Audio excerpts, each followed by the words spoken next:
Have you ever really stopped to think about your life as a story? Because we all have one, right? A personal narrative that we tell ourselves and we tell other people. But what if that story isn't telling the whole truth? What if you had the power to pick up the pen and write a completely new chapter? Well, that's exactly what we're diving into with narrative therapy. And this quote right here, I want you to really let this sink in. It's the core idea we're going to unpack. Because you are not just one thing. Your story isn't some single, simple note. No way. It's a full symphony with all the highs, the lows, and everything in between. All right, so let's start at the beginning. We all have a primary story about who we are. In narrative therapy, this is what's called our dominant narrative. And you can think of it like the title of your life's book. It pretty much shapes how you see absolutely everything. These stories usually come from our family, our culture, or just, our own attempts to make sense of a pretty complicated world. So how does this dominant narrative actually work? Well, it's basically the headline story of your life. It takes all these complex experiences and simplifies them down into one single, easy-to-digest theme. But here's the catch. By focusing on just that one theme, it often leaves out these huge, super important parts of who we really are. Okay, so let's make this real. Meet Mara. She's a 62-year-old professor, and from the outside, she seems incredibly successful. But her dominant narrative, the story she tells herself over and over again, is one of failure. She sees herself as a square peg in a round hole, especially when it comes to her love life.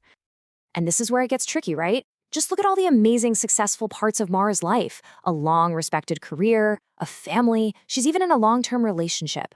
But that dominant story of being unlucky in love just completely overshadows all of it. It's like she's highlighting one single chapter and pretending the rest of the book doesn't even exist. So what happens when that dominant narrative is a negative one? What happens when the story we tell ourselves becomes a cage, holding us back from seeing our full potential? This is where our story can become a serious problem. The term for this is problem saturation. And honestly, the best way to think about it is like a single drop of dark ink in a glass of crystal clear water. That one tiny problem just spreads out and taints everything, right? It makes the whole glass look dark.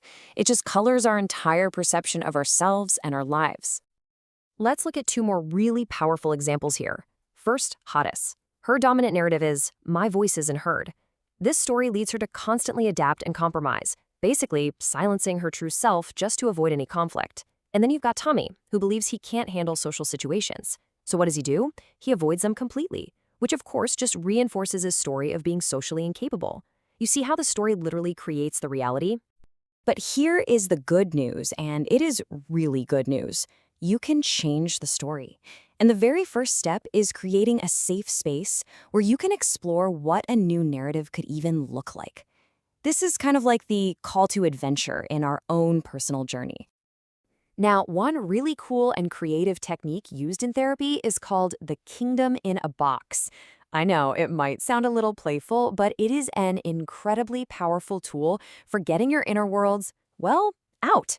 It lets you take the story out of your head and turn it into something tangible, something you can see and touch, and, most importantly, change. And the process is super concrete. You literally create a box. That's your kingdom. You decide who and what gets to be inside it, the people, the objects, the values that matter to you, and, crucially, you create a cover. This gives you a real sense of control and safety and protection over this new world that you're building. So once you've built this new, safe world, you can start telling a different story within it. This is really the climax of the whole process, using your kingdom as a launchpad to re-author a more empowering, more complex, and frankly, a more true story about your life. This brings us to this key idea of reauthoring. Now, this is not about pretending bad things didn't happen, not at all. It's the active process of looking at all the evidence, the good, the bad, your strengths, your challenges, and writing a more complete and accurate story. A lot of times it starts by looking for these tiny exceptions, these little moments when the problem story wasn't in charge, and then building from there. Let's take Douglas, for example. His problem-saturated story was, I am an incompetent outsider. But through this reauthoring process, he created a new, much more nuanced story. I am a hard worker adapting to a new culture. See? The new story doesn't erase his struggles, but it reframes them as a sign of his strength and his resilience. And remember Tommy, the one who avoided social situations? Well, in his new story, he creates a conflict between some animals.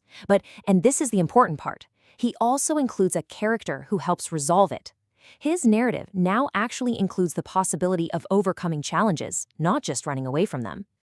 And Hottest, who felt like her voice was never heard, her new story is all about daring.